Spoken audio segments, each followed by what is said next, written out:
Hello guys, welcome back for another video of service reset my car. Today I'm going to show you how you can reset the service indicator of a Mitsubishi Colt. It's a 2011 model. I'm going to show you how you can get rid of the wrench sign over here. I did it before, so it's disappeared now, and I'm going to show you how I did it. Before we start our YouTube channel, the Service Reset My Car, take a look at our channel.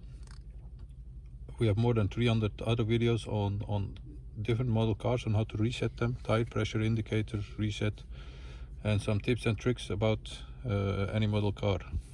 Any questions, any comments, use the commentary and I'll get back to you as soon as possible. As you know of me, I'll do this indicator service reset twice, so you don't have to rewind the video. You can keep looking at the video on how to do it, and you can see it so twice. First step is turn the ignition off, then press this button till we get this sign over here with the wrench on it.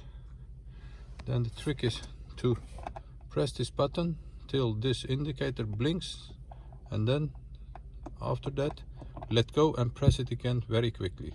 So press it till it blinks, let go and press it again, and as you can see, clear, there's a clear sign,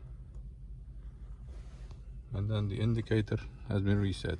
So once again, ignition off, find the wrench, hold this button, let go and press it again. Very quick. And once the clear button, once it says clears, the service indicator has been reset. Thanks for watching. I hope this video helped you. It sure did help me, and hope to see you next time with another video. Take care. Bye bye.